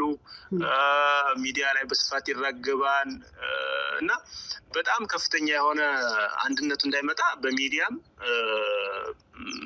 በተለያዩ የፕሮፓጋንዳ ስልቶችም በስፋት አንድነቱ እንዳይመጣ ለማድረግ ጥረት ተደርጎ ነበረ። የራሱን ፋኖች ሲያስገባ ከርማ እንዳየሽው ያስገባን 5ም 10ም የራሱን ደግሞ ሚኒሻውን ጨማምሮ ያስገባን ያሳየን ፋኖ እየገባ ነው። ይሄ ምንድነው ኦልሬዲ እያፈረስነው ነው ፈርሷን እኮ የሚለውን ነገር ለማሳየት እና እየተደራጀ ያለው አዲሱ ኃይል ቅቡልነት እንዳይኖረው ለማድረግ እየተደረገ የነበረ ጥረት ነው። ከዛ አንጻር ችግሮች ገጥመውናል ለማለት ባያስደፍርም ግን ፈታኝ ችግሮች ገጥመውናል። ሌላው በተለይ ይሄ ብሔርተኝነቱን በጣም በቃ አማራ እንደ አማራ ከሚለው ጋር ተያይዞ ያሉ በውጭም በውስጥም ያሉ ደጋፊዎቻችን እንዴት ይሄኛው እኮ እንደዚህ ነው አስተሳሰቡ በሚል እኛ የተነጋገርንባቸውን የተስማማንባቸውን ሰነዶች እና ውይይቶች አያውቁም። እንደውም ሰነዶቹ ትንሽ ናቸው። በነገራችን ላይ ከውይይታችን አንጻር ውይይታችን ቢጻፍ በጣም ረጅም ነው። እኔ አይሆፕ ቃለ ጉባኤ ምናምን የያዙ ሰዎች ስላሉ ወደፊት በስፋት ሊጻፍ ይችላል። ብዙ ሀሳቦች ተነስተዋል። በጣም ብዙ ነው። እንደውም አንዳንዱ አማራ ብሔርተኝነት የሚባል ነገር የለም፣ እንደዚህ አይነት ርዕዮተ ዓለም የለም ምናምን ይሄ ሁሉ እያንዳንዱ ርዕዮተ ዓለም ምንድናቸው አስረድተናል። ሁሉን ነገር ሌፍት ራይት እያልን ሴንተር ምናምን እያልን በነገራችን ይሄ ሁሉ ስላላወቁ ነው። አንዳንዱ በዚህ ብሔርተኝነት የለም ሲልሽ፣ አንዳንዱ ብሔርተኛ ካልሆነ ኃይል ጋር እንዴት ትቀላቀላለች ሲልሽ፣ በዛ ይደውላል በዚህ ይደውላል። በጣም ብዙ ነገር ነው የሚያመጣ የሚጥል። ግን እግዚአብሔር ይመስገን ቲሙ ጠንካራ ነው የነበረ። ሁለቱንም ችግር ተገዳፍተን አንድ ድርጅት መመስረት ችለናል።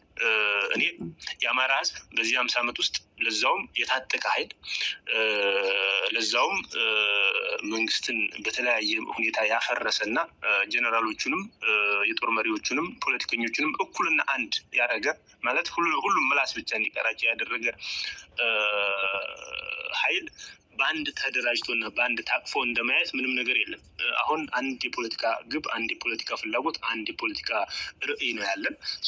በዛ ውስጥ ሄዶ ስራ ለመስራት መቻል በጣም ትልቅ ነገር ነው። ውስጥ ላይ ችግሮች ይኖራሉ፣ ግን ሰራዊታችን ተደስቷል፣ ህዝባችን ተደስቷል፣ ደጋፊዎቻችን፣ ሚዲያ፣ ሁሉ ነገር ብዙ ሰው ተደስቷል። አንዳንድ ቅሬታ ምናምን ሊኖሩ ይችላል። እሱ እያደረ የሚፈቱ የሚስተካከሉ ናቸው። ከነበሩ ቁርሾች ጋር ተነስተው አንዳንድ ቅሬታዎች ነበሩ። ዞሮ ግን እነዛን በቻልነው መጠን አንዳንዱን እያለዘብን ቀስ እያደረግን ጊዜ እየወሰድን አንዳንዱን ደግሞ ቆጣ እያልን እዛው እርስ በርስ እየተቆጣጣን እኔን አንዱ ይቆጣና እኔ አንዱን እቆጣለሁ እንዲህ እየተደራረግን እንዲያ ሲል እየተደጋገፍን እንዲያ ሲል አንድም ሁለትም ሆነን እየተመካከርን እና እያወራን እዚህ ላይ ደርሰናል። ምን እናድርገው እያልን ይህን አንድነት ማምጣት ችለናል። እኔ ከዚህ በኋላ ምንም የሚፈጠር ነገር ቢኖርም ምንም ነገር ሊፈጠር ይችላል። ግን ህዝቡ፣ ሰራዊቱ፣ ደጋፊውም ይህን ድርጅት የመጠበቅ ግዴታ አለበት። ያው አመራሩ ግዴታው ነው ብዬ ነው። ህዝቡም ስለሚጠብቀው ጠንካራ ህዝብ ነው። የአማራ ህዝብ የደረሰበት ግፍ ቀላል አይደለም። ስለዚህ ከዚህ አንጻር ጠንካራ ህዝብ ስለሆነ ያለን በእርግጠኝነት ለውጤት የሚበቃ ኃይል ነው የሚሆን። ይህን ነው የምጀምር። አመሰግናለሁ።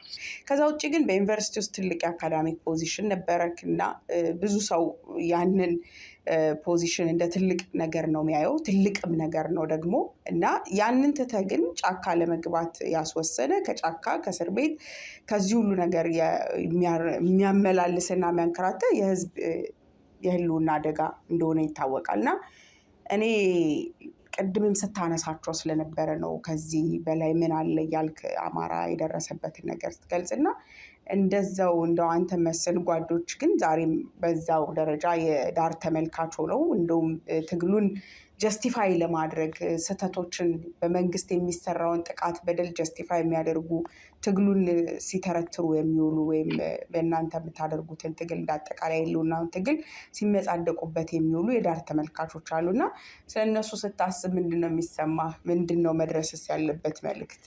ሄኖክ አመሰግናለሁ። ያው ወደኋላ መለሽ ማለት ነው ማለት ወደኋላ ታሪክ እንግዲህ በዛ በተቋም ውስጥ በነበርንበት ሰዓት ብዙ ነገር አሳልፈናል። ግን ያው ከህዝብ የሚበልጥ ነገር ስለሌለ እና ከህዝብ የሚበልጥ ነገር ስለሌለ ብቻ ሳይሆን ለራሳችንም እውነትን ይዘን እንጓዛለን ለምንል ሰዎች ነፃነት ዋጋ ይፈልጋል ይባላል። እውነትም ዋጋ ትፈልጋለች። በነገራችን ላይ እውነትንም ነፃነትንም ለሚፈልግ ሰው ደግሞ በጣም ብዙ ዋጋ መክፈል ይጠበቅበታል እና እኔ በዛ ልክ እውነትንም ነፃነትንም የምፈልግ ሰው ነኝ። ከዛ አንጻር ያለሁበት ቦታ ለጥፋቴ ካልሆነ ከዛ ለቀጠለ ለህይወት እና ለነገ የሚሆን ስላልሆነ ትቼው ወጥቻለሁ። ግን ምሁራን ምንድን ነው ሚናቸው ከሚለው ላይ ቢጀምር እኔ ደስ ይለኛል። የምሁራን ሚና በዋናነት እንደምታውቂው የህዝብን አስተሳሰብ መቅረጽ ነው። የመጀመሪያ የአንድ ምሁር ሚናው የህዝብን አስተሳሰብ መቅረጽ ነው እና ሌላኛው በወሳኝ ተቋማት ላይ በወሳኝ ስልጣን ላይ በወሳኝ ድርጅቶች ላይ የሚሰሩ ምሁራን ይኖራሉ። እነሱ ደግሞ በውሳኔ አሰጣጥ ኃይልን በመተግበር ምናምን ሊያገለግሉ የሚችሉ ናቸው።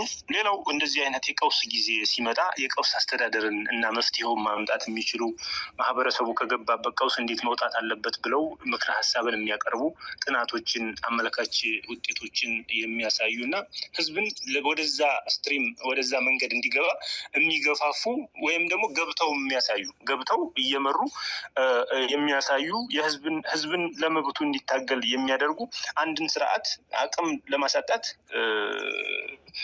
ህዝብን ማሰባሰብ፣ ማደራጀት፣ ድምፅን ማሰማት፣ ህዝብን ማሰለፍ የሚችሉ ከፍ ሲልም ሲሆን እንደዚህ ትጥቅ ትግል ሲኖር በዚህ ደረጃ ገብቶ መታገል ያለባቸው ካልሆነ ፓርቲዎችንም ሌሎች የሲቪክ ኦርጋናይዜሽኖችንም መስርተው በሚታገሉበትን አውድ መፍጠር አለባቸው ብዬ አስባለሁ። ሌላው በማህበራዊ መዋቅር ውስጥም ያላቸው ሚና ቀላል የሚባል አይደለም። የሃይማኖት አባቱን ብትወስጂው ከፍተኛ ተሰሚነት ነው ያለው። ያን ተሰሚነቱን መጠቀም ቢችል ከፍተኛ ለውጥ ማምጣት ይቻላል። ግን እንዳለመታደል ሆኖ እኛ ጋር አሁን ባለው ትግል ውስጥ እዛው ባሉበት ሆኖ ለመደገፍ ሙከራ የሚያደርጉ አሉ። በተለያየ መንገድ በሀሳብም በሰነድም በገንዘብም ለማገዝ የሚፈልጉ በጣም ብዙ ጓዶች አሉን። ግን አብዛኛው እዚህ ውስጥ የሚገባ አይደለም።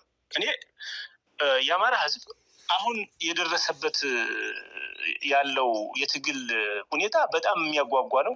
ይሄ ከታጠፈ ደግሞ የሁላችንም ዕጣ ፈንታ ከምናስበው በላይ ከፍተኛ ውድቀትንና ውድመትን የሚያመጣ ነው። ይሄን ምሁራን ሆኖ ይሄን መረዳት አለመቻል ነው ወይስ መፍራት ነው ብዬ አስባለሁኝ። እና ነው ወይስ ለሆድ ማደር ነው? እኔ ወይ ጉዳዩን አለመረዳት ነው፣ አሁን ያለንበትን የህዝቡን ሁኔታ እና ዕጣ ፈንታውን ያለመገንዘብ አንድ ነገር ካለ አንድ ልሱን ልንይዘው እንችላለን። ሁለተኛ መፍራት ነው። ሶስተኛ ግን ለሆድ ማደር ነው። እና በዚህ ሰዓት እኔ ያስተማረን ህዝብ ከልጅነት ጀምሮ ግብር እየከፈለ ለመምህራን ደሞዝ እየከፈለ እኛንም እያስተማረ ከደብተር እስክሪብቶ ጀምሮ እስከምንፈልጋቸው ነገሮች ድረስ አድርሶ እዚህ ደረጃ ያበቃን ህዝብ ነው። ያስተማረን ህዝብ ከሆነ ተምረን ደግሞ የምናገለግለው ይህን ህዝብ ከሆነ የምናገለግለው ህዝብ ደግሞ እየጠፋ ከሆነ ለማን ብለን እንደምንኖር እኔ መጠየቅ ነው ያለብን ብዬ አስባለሁኝ። እኔ ምሁራን ስለሆኑ እንዲህ ነው እንደዛ ነው በዚህ ግቡ በዚህ ውጡ ማለት ሊከብደኝ ይችላል። ለምን? የሚገነዘቡት የሚረዱት ብዙ ነገር ስላለ ከማነሳላቸው ሀሳብም በጣም ብዙ ጥያቄዎችን ማንሳት ስለሚችሉ፣ ምክንያት አንዱ የምሁር አቅሙ መጠየቅ ይችላል። ለሚጠይቃቸው መልስ ማስቀመጥ ብቻ ሳይሆን በጣም ብዙ ጥያቄዎችን መጠየቅ ይችላል። እኔ ግን ጥያቄ ነው መጠየቅ የምፈልገው። ያስተማረንን ህዝብ እንድናገለግለው ይገባል። ብዙ ዋጋ ከፍሏል። ያንን ህዝብ ደግሞ እያጣነው ነው ያለ ነው። በተለያየ መንገድ እየጠፋ ነው ያለው ያ ህዝብ። እኛ የዛ ህዝብ አካል ነን። ያን ህዝብ ከፊት ሆነን ብንመራው ነፃ እናወጣዋለን። ያን ህዝብ ከኋላ ሆነን ብንከተለው ከጠፋ በኋላ ነው የምንደርሰው። የእኛም መጨረሻ መጥፋት ነው የሚሆነው። እኔ ለምሁራን የሚኖረኝ መልእክት እናንተን ሁሉም መቼም ፈጣሪ ያለው ፈጣሪ ያዘጋጃችሁ ለዚህ ቀን ነው ብዬ ነው የማምነው። በቃ እያንዳንዱን ምሁር ህዝቡም ፈጣሪም ይሄን ምሁር ያዘጋጀው ለዚህ ቀን ነው ብዬ አምናለሁ። ስለዚህ ለዚህ ቀን ወይም ደግሞ በዚህ የመከራ ጊዜ ለአማራ ህዝብ ካልሆናችሁት ለማንም አትሆኑትም። እና የአማራ ህዝብ በአንድም በሌላም ይድናል። የአማራ የህልውና ጥያቄ፣ የአማራ ልዩ ልዩ ጥያቄዎች በአንድም በሌላም ይመለሳሉ። ለምን? ይሄ ትግል አይቆምም፣ ሰደድ እሳት ነው። ነገር ግን በዛ ጊዜ እናንተ ምሁራኑ የሚያፍርበት ጊዜ ነው የሚሆነው ብዬ ነው የማስበው። እንደሚታወቀው ብአዴንን የሚያማክሩ አሁን እኮ ሰራዊት እነዚህ በእርግጥ በአተት እየፈጇቸው ነው ብለውኛል። እዚህ ጎንደር ግብርና ኮሌጅ ምንም ያስገቧቸውን ወደ 700 ሰልጣኞች በአተት እየፈጇቸው ነው የሚል ነገር ሰምቻለሁ። ግን እነሱን የሚያሰለጥኑት እኮ የሚገርምሽ ከዩኒቨርሲቲ ከምን የሚሄዱ ምሁራን ናቸው። በጣም ያሳዝናል። የሰላም መንገድ የሰላም አማራጭ እያሉ ማለት ነው። እና እኛ ሰላምን የምንጠላ ሰዎች አይደለም። እኛ እኮ የምንታገለው ሰላምን የማያውቀውን ኃይል ሰላም ለማሳወቅ እኮ ነው የምንታገለው። ሰላምን አያውቅም።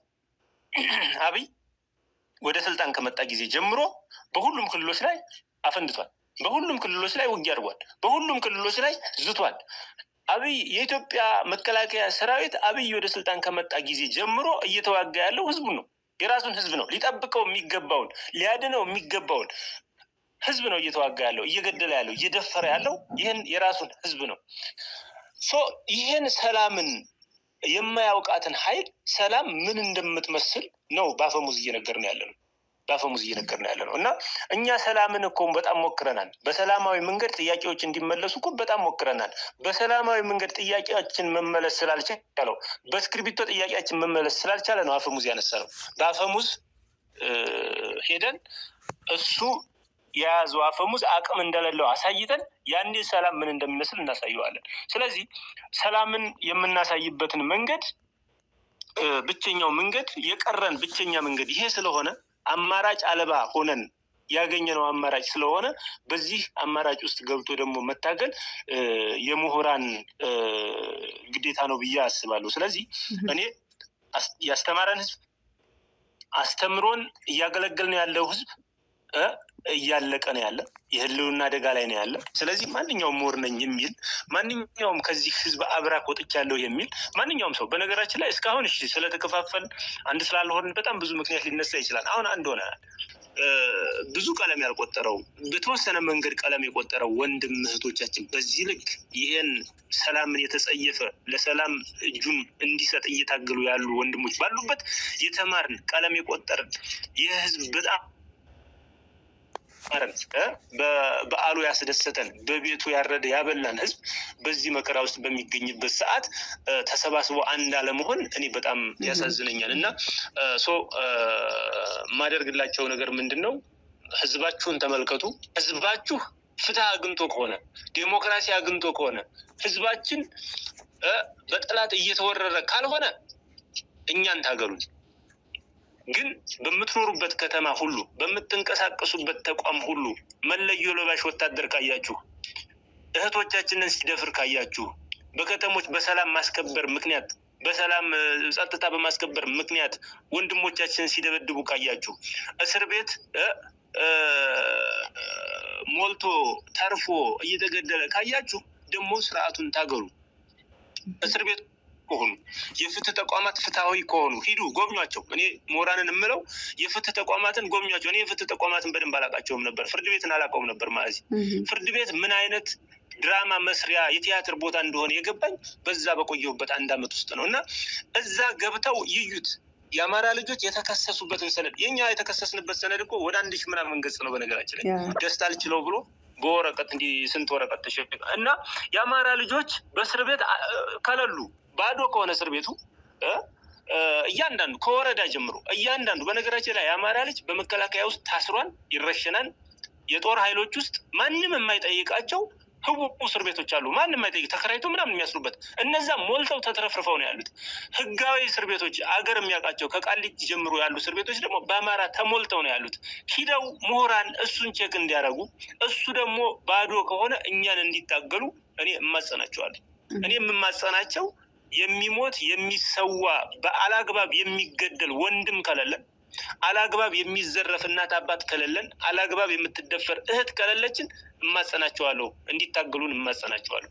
ግን የሚገደል እህት ወንድም ካለ፣ የምትደፈር እህት ካለች፣ የሚዘረፍ ባለ ሀብት ካለ፣ እስር ቤቶቹ በአማራ በተለየ ሁኔታ ሞልተው ከሆነ፣ ፍርድ ቤት ፍትህ እየሰጠ ካልሆነ ይህን ስርዓት እንዲታገሉት ደግሞ እማጸናቸዋለሁ። ይህ ፕሮብለም ስቴትመንት እየሰራ ሪሰርች ሲሰራ የሚውል ተአምረኛ የሆነ ጭንቅላት ያላቸው ልጆች አሉ። በዛ ልክ ደግሞ ፈዛዛ የሆነ ለሆዱ ብቻ የሚኖር ምሁር አለ። ዙሮ በዛም ተባለ በዚህ ለዚህ ለህልውና ትግል ግን ሁሉም ኳሊፋይድ ነው። ሁሉም ብቁ ነው። መእቶ ቢታገል በእርግጠኝነት የጠላት አጀንዳ እስከሌለበት ድረስ ከፊት ሆኖ ሊመራን ዝግጁ ነው። እኔ በበኩሌ እኔ የተሻልኩ ሰው ስለሆንኩ አይደለም በዚህ ድርጅት ምክትል ሊቀመንበር የሆንኩት። በጣም የተሻሉ ከኔ የተሻለ የተማሩ በጣም ብዙ አማሮች አሉ።